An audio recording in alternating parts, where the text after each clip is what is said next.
নমস্কার, DipasThoughtSpicyHotে সবাইকে স্বাগত। কেমন আছেন বন্ধুরা? সকল বন্ধুদের অনেক অনেক ভালোবাসা জানিয়ে আজকে রেসিপি শুরু করে দিয়েছি। দেখুন, আজকে পনির নিয়েছি, আলু পোস্তর মতো ছোট্ট ছোট্ট ডুমো ডুমো আকারে কেটে রেখেছি।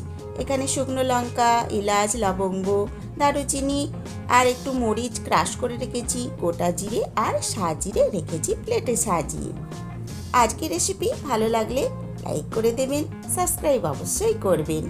বন্ধুরা, সাথে রয়েছে পেঁয়াজ বাটা আর টমেটো বাটা, আর এটা চারমগজটা বেটে রেখেছি। জলে গুলে সুন্দরভাবে চারমগজটা রেখে দিয়েছি। এই সমস্ত উপকরণ দিয়ে আজকের আমি পনির রেসিপিটি বানিয়ে নেব। দেখে নিন বন্ধুরা, শুরু থেকে শেষ পর্যন্ত দেখবেন প্লিজ। এই প্লেটে লবণ, লঙ্কা গুঁড়ো, ধনে গুঁড়ো, হলুদ গুঁড়ো, কাঁচা লঙ্কা, রসুন গ্রেট করা, আদা গ্রেট করা রেখে নিয়েছি সুন্দরভাবে সাজিয়ে। এখানে কড়াইটা গরম করতে বসিয়ে দিয়েছি, দিয়ে দিয়েছি সাদা তেল। সাদা তেলটাও হালকা একটু গরম হয়ে গেলেই ওর মধ্যে দিয়ে দেব বাটার। বাটারটা খুবই সামান্য নিয়েছি। বন্ধুরা, গরমকাল, খেতে তো খুবই লোভ হয় বিভিন্ন রকম খাবার, কিন্তু শরীরের কথাও তো ভাবতে হবে, তাই সামান্য একটু বাটার দিয়েছি, স্বাদটা যাতে ভালো হয়। এই বাটার আর তেলের মধ্যে সামান্য একটু লবণ দিয়ে নিয়েছি। কেন? পনিরের মধ্যে আজকে আমি আগে থেকে লবণ একটুও মাখাইনি, সেই জন্য এই তেলের মধ্যেই দিয়ে নিয়েছি। লবণ দিলে লবণের স্বাদটা পনিরের মধ্যে ভাজা হওয়ার সাথে সাথেই প্রবেশ করে যাবে। তো যথারীতি এখন আমি পনিরটা ঢেলে দিয়েছি আর সুন্দরভাবে হালকাভাবে একটু নাড়িয়ে সামান্য লালচে আভা অবধি ভাজা করে নেব, তারপরে তুলে নেব। বন্ধুরা, সাথে আছেন তো? শুরু থেকে শেষ পর্যন্ত দেখবেন প্লিজ। আজকের রেসিপি খুবই ভালো লাগবে। আর DipasThoughtSpicyHotকে সামনের দিকে সাহায্য করবেন এগিয়ে নিয়ে যাওয়ার জন্য অনেকটা ভালোবাসা দিই। পনিরগুলো তুলে নিয়েছি। এই যে বাকি যে তেলটা রয়েছে তার মধ্যেই সামান্য একটু তেল যোগ করলেও হয় আর না করলেও হয়। আমি ফোড়ন দিয়ে নিলাম একটু শুকনো লঙ্কা, দারুচিনি, এলাচ আর ওই যে রেখেছিলাম কুচি লবঙ্গ আর ক্রাশ করে রাখা মরিচের টুকরোগুলো, সমস্তটা দিয়ে ভালোভাবে একটু নাড়িয়ে নেব। সাজিরে আর কোটা জিরেটাও আমি দিয়ে নিলাম। এবার সামান্য নাড়িয়ে নিচ্ছি একটু ভাজা ভাজা করে নেওয়ার জন্য। তারপর বন্ধুরা, ভাজা তো হয়ে গিয়েছে, সাইডে আমি সরিয়ে রেখেছি যাতে ভালোভাবে অন্য রান্নাটাও হয়, মানে আর ফোড়নগুলোও হয় আর ওগুলো পুড়ে না যায়। তো যথারীতি ওই তেলটার মধ্যে গ্রেট করে রাখা আদা আর রসুনটা দিয়ে নিয়েছি আর কাঁচা লঙ্কার টুকরোগুলো দিয়ে নিয়েছি। এইবার সমস্তটা একসাথে মিশিয়ে আবার একটু নাড়িয়ে নিলাম। এবার দিয়ে দিলাম পেঁয়াজ বাটাটা। পেঁয়াজটা গ্রেটারে গ্রেট করলেও হবে, পুরোপুরি পেস্ট করলেও হবে। আজকে আমি ভালোভাবে মিহিভাবে গ্রেট করে নিয়েছিলাম। তো পেঁয়াজ বাটাটা দিয়ে সামান্য নাড়িয়ে নিচ্ছি। হালকা একটু রং ছাড়বে, তখনই পরবর্তী উপকরণ যোগ করে নেওয়ার পালা। তো দেখতে থাকুন রেসিপিটি। আজকে আশা করি খুবই ভালো লাগবে। বন্ধুরা, আজকে এই রেসিপিটি আমি রাতে খাওয়ার জন্য বানাচ্ছি। এইবার আমি এই মশলাগুলোর সাথে যোগ করে নিলাম টমেটো পিউরিটা, মানে টমেটো বাটাটা আর সমস্ত গুঁড়ো মশলাগুলো। তারপর ভালোভাবে এবার নাড়িয়ে কষে নেওয়ার পালা। তো আমি ধীরে ধীরে যথারীতি কষতে থাকছি, আপনারা রেসিপিটি পুরোপুরি দেখবেন। বন্ধুরা, দেখতে দেখতে DipasThoughtSpicyHot 1 বছরে পা দিয়ে দিল।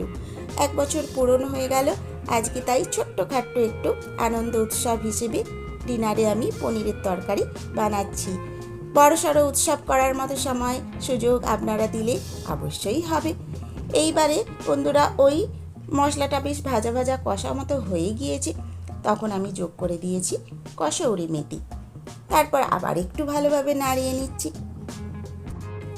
এত সুন্দর একটা রেসিপি, সেটা মিষ্টি মিষ্টি একটু না হলে কি চলে? তাই বন্ধুরা, সামান্য চিনিও যোগ করে নিলাম। আপনারা ইচ্ছে হলে এখানে গুড়ের ব্যবহারও করতে পারেন। তো চিনি দিয়ে আবার একটু ভালোভাবে বাটনাটা কষিয়ে নিচ্ছি। সুন্দরভাবে যখন কষা কষা হয়ে যাবে তখন ধীরে ধীরে জল যোগ করতে হবে। তো আজকে গরম জল পাশে বানিয়ে রেখেছি।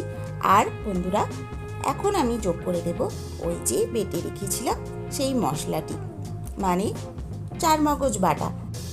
আজকে চারমগজের পরিমাণটা খুবই সামান্য নিয়েছি আর পুরো জলের মধ্যে গুলে নিয়েছি। দেখে নিন, এই সামান্য জলটা বাটনার মধ্যে দিয়েই এখন আবার একটু কষাকষি নাড়ানাড়ি করব।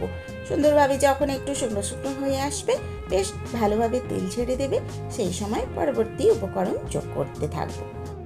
বন্ধুগণ, আপনাদের সকলের ভালোবাসা আর আশীর্বাদে দীপাস থট স্পাইসি হট এই 1 বছরে পা দিল।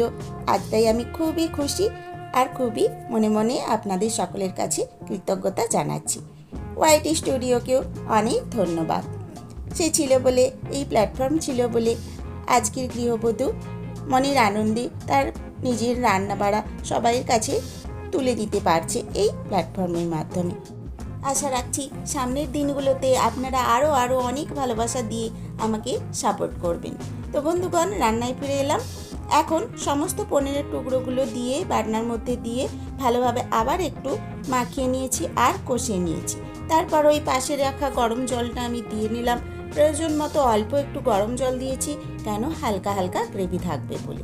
তো গরম জল দেওয়ার পরে এবার আমি ফুটতে দেবো ঢাকনা চাপা দিয়ে। ফোটা প্রায় শুরু হয়েছে, আমি অল্প করে ঢাকনা দিয়ে কিছু সময় রান্না করতে দেবো।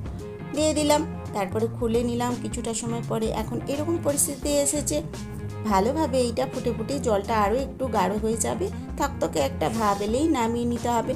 কিন্তু তার আগে বন্ধুরা ওতে মিশিয়ে নেব অতীব সামান্য একটু গরম মশলার গুঁড়ো। আর বন্ধুরা, সামান্য লেবুর রস চেপে নিতে হবে, আর লেবু দেওয়ার আগে আঁচটা বন্ধ করে দিতে হবে। এইভাবে আমি আজকের রেসিপিটি সুন্দরভাবে কমপ্লিট করে নিলাম।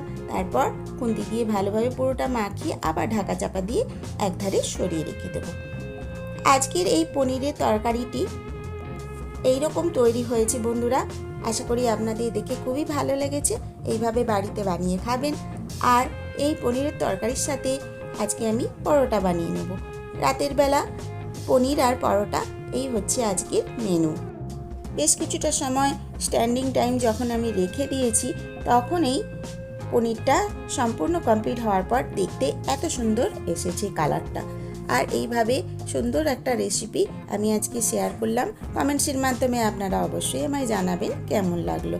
তো তারপর আমি পরোটা বানিয়ে নিয়েছি, আর ময়দাতে জল দিয়ে যথারীতি যেই পদ্ধতি সেইভাবেই আজকে পরোটাটা বানিয়ে নিয়েছি। তারপর ধীরে ধীরে এই পনির আর পরোটা রাতের খাবার হিসেবে সবার সাথে পরিবেশন করে নেব। এইভাবে দেখুন, আজকে হালকা একটু ঝোল ঝোল রেখেছি, কেন পরোটাটা তো শুকনো শুকনো, এই ঝোলটার সহযোগে খেতে খুবই ভালো লাগবে।